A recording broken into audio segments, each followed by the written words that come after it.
കയ്യിലിരുന്ന ടോർച്ച് അയാൾ പ്രവർത്തിപ്പിച്ചു. അതിൽ നിന്നുതിർന്ന ശക്തിയേറിയ വെളിച്ചം ജനൽ ചില്ലിലൂടെ കൂരിരുട്ടിനെ കീറി മുറിച്ചു. ആ നായയുടെ മുഖത്തേക്ക് അയാൾ ടോർച്ച് പ്രകാശിപ്പിച്ചുകൊണ്ടിരുന്നു. അസാധാരണ വലിപ്പമുള്ള ആ നായയുടെ ശരീരം മുഴുവനും രോമാവൃതമായിരുന്നു. മുൻകാൽ പൊക്കി നിന്നാൽ ഒരു മനുഷ്യനിലും വലിപ്പമുണ്ടാകും. ടോർച്ചിന്റെ വെളിച്ചത്തിൽ അതിൻ്റെ ക്രൂര നയനങ്ങൾ അസാധാരണമായി ജ്വലിച്ചു. ശരീരം ശക്തമായി കുടഞ്ഞ് ശരീരത്തെ ജലകണികകൾ ആ ജന്തു തെറിപ്പിച്ചു. അപ്പോഴും അതിൻ്റെ തീ പറക്കുന്ന കണ്ണുകൾ തന്നിലാണ്. ദേവി! ഹൃദയമുരുകിയാണ് വിളിച്ചത്. അപ്പോൾ അരയിലെ ഏലസ് ഒന്ന് വിറച്ചു. പ്രതിസന്ധികളിൽ ഏലസിന്റെ സാന്നിധ്യം അറിയാറുണ്ട്. ചെറുപ്രായത്തിൽ തന്നെ മാതാപിതാക്കൾ തന്നെ അണിയിച്ച രക്ഷാകവചം. താൻ അപകടത്തിലാണെന്ന് മനസ്സ് മന്ത്രിക്കുന്നു. മനസ്സ് ഏകാഗ്രമാക്കി. കുടുംബക്ഷേത്രത്തിലെ ദേവീ വിഗ്രഹത്തിലേക്ക് മനസ്സ് കൂപ്പുകുത്തി. ആപത്തുകളിൽ തങ്ങൾക്ക് രക്ഷയ്ക്കെത്തുന്ന കുടുംബഭദ്ര, വിളിച്ചാൽ വിളിപ്പുറത്തുള്ള ചൈതന്യം. അപ്പോഴാണ് സംഭവിച്ചത്. എവിടെ നിന്നോ പറന്നെത്തിയ കോടമഞ്ഞിന്റെ കൂട്ടം ആ ഭീകരനായയെ തന്നിൽ നിന്നും മറയ്ക്കുന്ന അത്ഭുതകരമായ കാഴ്ച. ആ കാഴ്ചയെ അയാൾ നിർനിമേഷനായി നോക്കി നിന്നു. അസ്ത്രം പോലെ പ്രകാശം വിതറുന്ന ടോർച്ചിന്റെ വെളിച്ചത്തെ ആ കോടമഞ്ഞ് മറച്ചിരിക്കുന്നു. ആ നായ സ്വയം മറതീർക്കുന്നതാകുമോ? പെട്ടെന്ന് കോടമഞ്ഞ അന്തരീക്ഷത്തിൽ നിന്നും അലിയുവാൻ തുടങ്ങി. ആ നായ നിന്നയിടം ശൂന്യമായിരിക്കുന്നു. ഉറങ്ങാറായില്ലേ ചേട്ടാ? കട്ടിലിൽ നിന്നും പാതി ഉറക്കത്തിലുള്ള ഷെറിന്റെ വിളി കേട്ട് അയാൾ തിരിഞ്ഞു. വെളിച്ചമില്ലാത്തതിനാൽ തന്റെ ഭീതി നിറഞ്ഞ രൂപം അവൾ കാണാത്തതിൽ ആശ്വാസം തോന്നി. നീ ഉറങ്ങിക്കോളും. മറുപടിയിൽ അയാളുടെ ശബ്ദം പതറിയിരുന്നു. അവൾ പുതപ്പ് തലവഴി മൂടുന്നത് മങ്ങിയ വെളിച്ചത്തിൽ അയാൾ കണ്ടു. അവളോട് ഈ കാര്യങ്ങൾ ഒരിക്കലും പറഞ്ഞുകൂടാ, മനസ്സിൽ കരുതി. നെരിപ്പോടിനുള്ളിൽ വിറകരിഞ്ഞ് കനൽക്കട്ടകളായി ചുവന്ന വെളിച്ചത്തിൽ ജ്വലിക്കുന്നു. അതിൽ ചില കനൽക്കട്ടകൾ ചെറുശബ്ദത്തിൽ പൊട്ടിച്ചിതറുന്നുണ്ട്. ഈ ബംഗ്ലാവിൽ താൻ വന്നതു മുതൽ തന്നെ പിന്തുടരുന്ന ഈ അസാധാരണ നായ എവിടെ നിന്നു വന്നു? പകലൊന്നും ഈ നായയെ കണ്ടിട്ടില്ല. ഒരിടത്തും കാണാത്ത രൂപഭാവങ്ങളിലെ നായ. കാർത്തികേയൻ തന്നിൽ നിന്നും എന്താണ് ഒളിപ്പിക്കുവാൻ ശ്രമിക്കുന്നത്? എല്ലാ മുറികളും തുറക്കരുതെന്ന് അയാൾ ആവർത്തിച്ച് പറയുന്നത് എന്താകും? നിഗൂഢമായ എന്തോ രഹസ്യം ഈ ബംഗ്ലാവിൽ ചൂഴ്ന്നു നിൽക്കുന്നുണ്ട്. കട്ടിലിൽ നിന്നൊരു ഷീറ്റെടുത്ത് മടക്കി നിലത്തു വിരിച്ചു. ആ വിരിയിൽ അയാൾ പത്മാസനത്തിലിരുന്നു. കുടുംബദേവിയെ മനക്കണ്ണിൽ അയാൾ കണ്ടു. മനസ്സിനെ ശാന്തമാക്കി അയാൾ ദേവിയിൽ തന്നെ തന്നെ അർപ്പിച്ചു. ഹൃദയകമലത്തിൽ ദേവീ വിഗ്രഹം പ്രതിഷ്ഠിച്ച് അയാൾ സ്ഫുടതയോടെ ദേവീമന്ത്രം ചൊല്ലിത്തുടങ്ങി. ഓം ശ്രീ ഭദ്രകാളി സമേത ശ്രീ വീരഭദ്രായേ നമഃ. മന്ത്രങ്ങൾ തുടർന്നു. ഇടയ്ക്കെപ്പോഴോ തൻ്റെ നാസാരന്ധ്രങ്ങളിൽ ദേവിക്കർപ്പിക്കാറുള്ള നടഗുരുതിയുടെ ഹൃദ്യമായ ഗന്ധം അനുഭവപ്പെട്ടു തുടങ്ങി. ദേവീ സാന്നിധ്യം അനുഭവിക്കുവാൻ തുടങ്ങിയിരിക്കുന്നു. കത്തിജ്വലിക്കുന്ന ഒരു സ്വർണരൂപമായി ദേവി മനോമുകുരത്തിൽ നിറഞ്ഞു നിൽക്കുന്നു. അരയിലെ ഏലസിൽ നിന്നും ഒരു സുഖകരമായ അനുഭൂതി ശരീരത്തിലേക്ക് ലയിക്കുന്നു. അപ്പോൾ അസാധാരണമായ ഒരു ശബ്ദം അയാൾ കേട്ടു. അടികൊണ്ട് ദയനീയമായി കരയുന്ന നായയുടെ ആവർത്തിച്ചുള്ള ശബ്ദം. പ്രാർത്ഥനയിൽ നിന്നവൻ ഞെട്ടിയുണർന്നു. കോട്ടയം KSRTC സ്റ്റാൻഡിന് ഓരത്തായി ഓട്ടോ വന്നു നിന്നു. ജോമോൻ വാച്ചിലേക്ക് നോക്കി. സമയം 5:30 AM. ബാഗും മറ്റ് സാധനങ്ങളും അവൻ ഓട്ടോയിൽ നിന്നും ഇറക്കി വെച്ചു. ഇനി മൂന്നാറിലേക്കുള്ള ബസ് പിടിക്കണം. ചന്നം ഭിന്നം പെയ്യുന്ന മഴ. ബസ് ബേയിലെ കോൺക്രീറ്റ് പോയ ഇടങ്ങളിൽ കറുത്ത ചെളിവെള്ളം കെട്ടിക്കിടക്കുന്നു. അവൻ സ്റ്റാൻഡിനുള്ളിലേക്ക് നടന്നു. നഗരം ഉണരുവാൻ തുടങ്ങുന്നു. അവിടെവിടായി കാണുന്ന ബെഞ്ചുകളിലും കസേരകളിലും ചില യാത്രക്കാർ ഉറങ്ങുന്നുണ്ട്. ചായ, കാപ്പി എന്ന വിളികൾ പല കടകളിൽ നിന്നും ഉയരുന്നുണ്ട്. അന്വേഷണ കൗണ്ടറിന് മുമ്പിലെത്തി. 6 മണിക്ക് ഒരു ഫാസ്റ്റ് പാസഞ്ചർ മൂന്നാറിനുണ്ടെന്നറിഞ്ഞു. അവൻ തെക്കേ ഭാഗത്തുള്ള ടെർമിനലിലേക്ക് നടന്നു. പെങ്ങൾക്ക് അമ്മയുടെ വീതമായുള്ള അച്ചാറു ഭരണികൾ പൊട്ടാതിരിക്കുവാൻ ബാഗ് അവൻ ശ്രദ്ധിച്ചിരുന്നു. 1-ാം വർഷ ഡിഗ്രി പരീക്ഷ കഴിഞ്ഞുള്ള അവധി ദിനങ്ങളാണ്. ഈ അവധി ദിവസങ്ങൾ പെങ്ങളും കുടുംബവുമായി ശരിക്കൊന്ന് ആഘോഷിക്കണം. മൂന്നാറെല്ലാം കറങ്ങിയൊന്ന് കാണണം. കത്തോലിക്ക സമുദായത്തിൽപ്പെട്ട തൻ്റെ പെങ്ങൾക്ക് ഇന്റർകാസ്റ്റിൽപ്പെട്ടയാളാണ് വിവാഹം കഴിച്ചിരിക്കുന്നത്. ഇഷ്ടമറിയിച്ചപ്പോൾ വീട്ടുകാർ അറിഞ്ഞു നടത്തിക്കൊടുത്ത വിവാഹം തന്നെയായിരുന്നു. ഇപ്പോഴവരതാ ബാംഗ്ലൂരിൽ നിന്നും മൂന്നാറിലെത്തിയിരിക്കുന്നു. കാണാൻ ഒരുപാട് കൊതിച്ച സ്ഥലത്തേക്കുള്ള യാത്രയിൽ അവൻ ആവേശഭരിതനായി. കൃത്യം 6 മണിക്ക് തന്നെ ബസ് വന്നു. യാത്രക്കാർ കയറി തീർന്ന ഉടൻ ബസ് യാത്രയായി. KK റോഡിന് വശത്തുള്ള സ്റ്റോപ്പിൽ വണ്ടി നിന്നു. മഴ പെയ്യുന്നതവൻ ഗ്ലാസിനുള്ളിലൂടെ നോക്കിയിരുന്നു. അപ്പോൾ ഒരാൾ ബസ്സിനുള്ളിലേക്ക് കയറി. പൊക്കം കുറഞ്ഞ് കുറുകിയ ഒരു മനുഷ്യൻ, കറുത്ത നിറം, കഴുത്തിൽ അണിഞ്ഞിരിക്കുന്ന രുദ്രാക്ഷമാല. അയാളുടെ ശരീരം മുഴുവനും നിറം മങ്ങി അവിടവിടെ പിഞ്ചിയ കാവിപ്പുതപ്പുകൊണ്ട് പുതച്ചിരിക്കുന്നു. കയ്യിൽ മുഷിഞ്ഞ ഒരു ഭാണ്ഡക്കെട്ട്, നീണ്ട താടി രോമങ്ങൾ, കൂടാതെ നെറ്റിയിൽ ചുവന്ന ഒരു വട്ടപ്പൊട്ട്. കാലിൽ അയാൾ ചെരുപ്പണിഞ്ഞിരുന്നില്ല. ബലിഷ്ഠമായ കരങ്ങൾ. അയാൾ തീക്ഷ്ണമായ നയനങ്ങളിലൂടെ ബസ്സിനുള്ളിൽ ഒരു വീക്ഷണം നടത്തി. ആരെയോ പരതുന്ന ഒരു നോട്ടം. ഒടിഞ്ഞ സീറ്റുകളിലൊന്നും അയാൾ ഇരുന്നില്ല. അയാളുടെ നോട്ടം തന്നിൽ പതിച്ചു.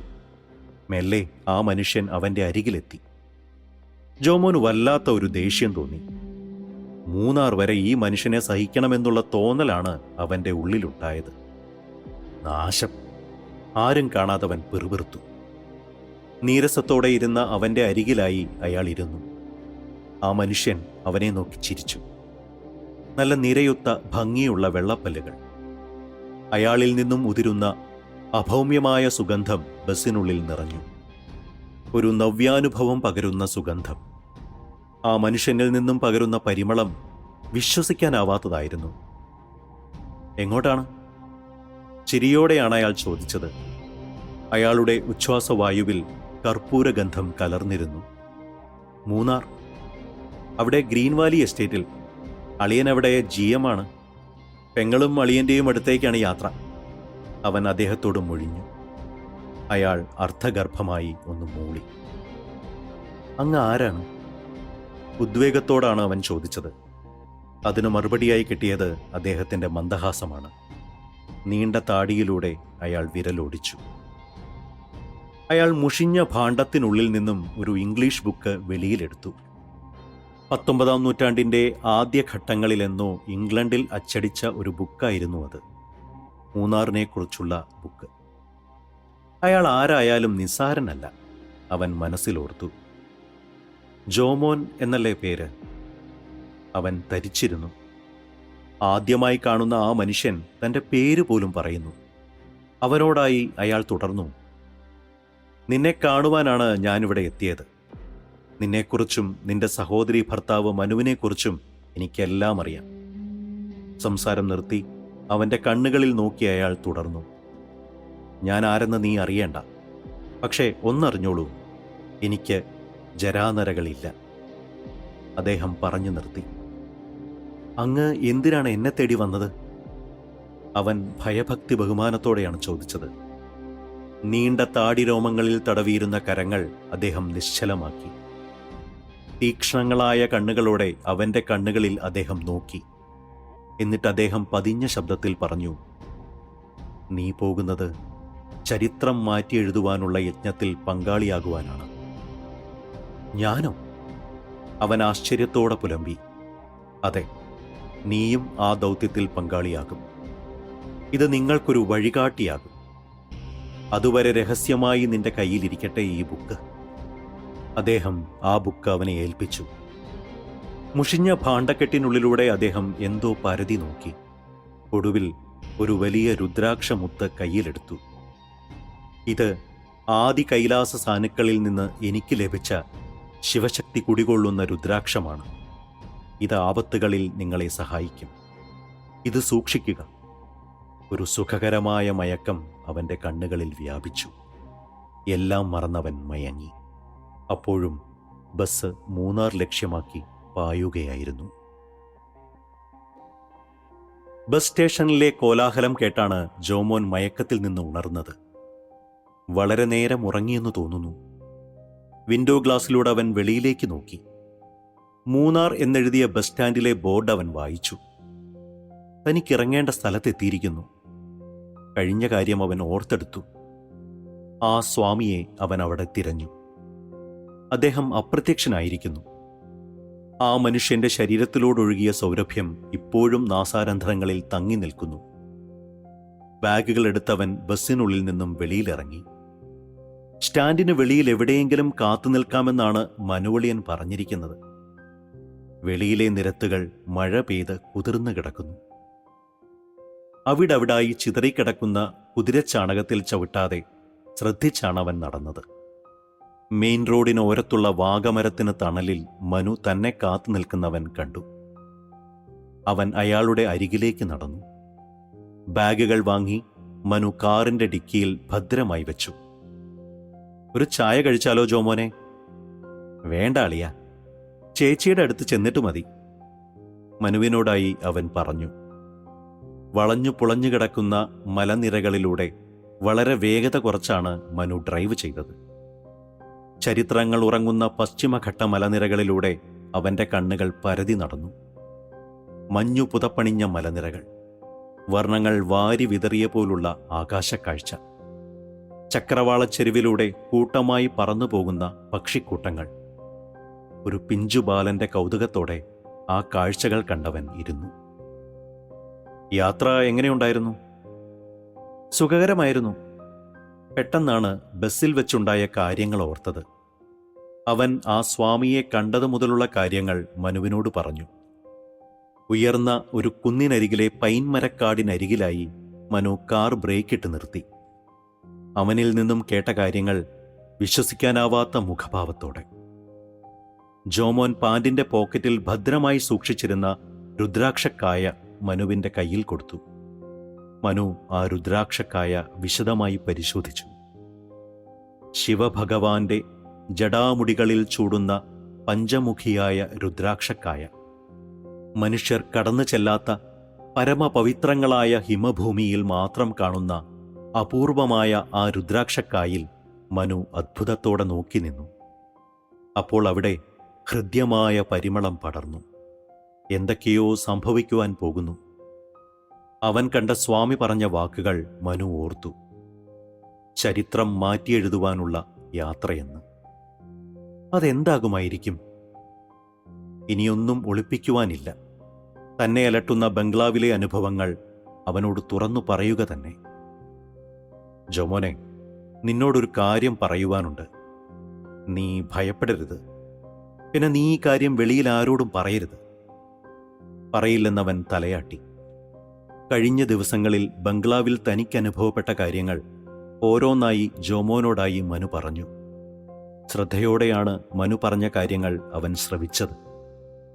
അവന്റെ മുഖകമലങ്ങളിൽ ഭയത്തിന്റെ മിന്നലാട്ടം മനു കണ്ടു. ജോമോൻ കണ്ട സ്വാമി പറഞ്ഞ കാര്യങ്ങളും ഭീകരനായ ആ നായയുമായി എന്തെങ്കിലും ബന്ധമുണ്ടാകുമോ? അവർ ബംഗ്ലാവിന്റെ ഗേറ്റിനുള്ളിലേക്ക് കാർ ഓടിച്ചു കയറി. ഷെറിനും ആരോമലും അവരെ കാത്ത് മുഖവാതിലിനടുത്തുണ്ടായിരുന്നു. മനോഹരമായ ബംഗ്ലാവ് ആശ്ചര്യത്തോടാണ് ജോമോൻ നോക്കിക്കണ്ടത്. ഹോളിവുഡ് സിനിമയിൽ കണ്ടതുപോലുള്ള ബംഗ്ലാവ്. ചിത്രകാരന്റെ ചായക്കൂട്ടിൽ നിന്ന് വർണ്ണങ്ങൾ വാരി വിതറിയ പോലുള്ള പടിഞ്ഞാറേ ചക്രവാളത്തിലേക്ക് സൂര്യൻ മറഞ്ഞു. കോടമഞ്ഞ് മലമടക്കുകളിലൂടെ ഇറങ്ങുവാൻ തുടങ്ങുന്നു. നല്ല കുളിരുന്ന തണുപ്പ്. ഇനി തണുപ്പ് കൂടും മുൻപ് കുളിച്ചു കളയാം. വിശാലമായ ശുചിമുറിയിലേക്ക് അവൻ കയറി. ഇംഗ്ലണ്ടിൽ നിന്നും കൊണ്ടുവന്ന മാർബിളിൽ തീർത്തതാണ് ഭംഗിയുള്ള ശുചിമുറി. അന്നത്തെ കാലത്തുള്ള ക്ലോസറ്റും മറ്റ് അനുബന്ധ സാധനങ്ങളും. ആധുനികമായുള്ളത് ഒരു വാട്ടർ ഹീറ്റർ മാത്രം. അന്നത്തെ കാലത്തെ നല്ല വലിപ്പമുള്ള ഷവർ. അവൻ വാട്ടർ ഹീറ്റർ പ്രവർത്തിപ്പിച്ചു. മനു പറഞ്ഞ ഓരോ കാര്യങ്ങളും അവൻ മനസ്സിലോർത്തു. ബസ്സിൽ അവനെ തേടി വന്ന സന്യാസിയുടെ രൂപം അവൻ മനസ്സിലോർത്തു. രാത്രികാലങ്ങളിൽ വരാറുള്ള ഭീകരൻ നായ. അവൻ ഷവർ പ്രവർത്തിപ്പിച്ചു. ചെറു ചൂടുവെള്ളം അവന്റെ ശിരസിൽ പതിച്ചു. സുഖകരമായ ചൂട് ശരീരത്തിൽ ഒഴുകിയിറങ്ങി. ശരീരം മുഴുവൻ സോപ്പ് തേച്ചവൻ വീണ്ടും ഷവർ ഓൺ ചെയ്തു. പെട്ടെന്ന് വലിയൊരു ശബ്ദത്തോടെ ഷവറിന്റെ മുൻഭാഗം തെറിച്ച് അവന്റെ തലയിൽ വീണു. അവൻ തെറിച്ചു വീണ കഷ്ണം എടുത്തു നോക്കി. ത്രെഡിൽ നിന്നും അഴിഞ്ഞു വീണതാകാം. തലയിൽ തടവി നോക്കി. മുറിവില്ല, ചെറിയൊരു വേദന മാത്രം. സാരമില്ല. കുളിച്ചു കഴിഞ്ഞില്ല. വീണ്ടും അവൻ ഷവർ പ്രവർത്തിപ്പിച്ചു. വെറും ധാരയായി തലയിലൂടെ വെള്ളമൊഴുകി. തന്റെ പിടലിയിൽ ഒരു സ്പർശം ഏറ്റതുപോലെ അവന് തോന്നി. അവൻ തിരിഞ്ഞു നോക്കി. ഒന്നും കാണാനില്ല. പെട്ടെന്ന് മുകളിലുള്ള ജലധാരയിലൂടെ ഒരു നീണ്ട നാവ് തന്റെ കഴുത്തിൽ ചുറ്റുന്നതായി അവൻ അറിഞ്ഞു. ചുവന്ന നീണ്ട നാവ്. അവന്റെ പിടലിയിൽ ശക്തമായ ഒരു കുരുക്കായി ആ നാവ് ചുറ്റിപ്പടരുന്നു. ശബ്ദിക്കാൻ കഴിയാത്ത വിധം പിടലിയിൽ ചുറ്റിയിരിക്കുന്നു. അവന്റെ കണ്ണുകൾ വെളിയിലേക്ക് തുറിച്ചു. പിടലിയിൽ ചുറ്റിയ ആ നാവ് അവനെ മുകളിലേക്ക് ഉയർത്തുവാൻ തുടങ്ങി. അവൻ പിടഞ്ഞു. ശക്തമായ പിടച്ചിലിനിടയിൽ അലുമിനിയം ബക്കറ്റിൽ അവന്റെ കാലു പതിച്ചു. ആ ബക്കറ്റ് ശബ്ദത്തോടെ ഭിത്തിയിൽ പതിച്ചു. പ്രാണവായുവിനു വേണ്ടി അവൻ പിടഞ്ഞു.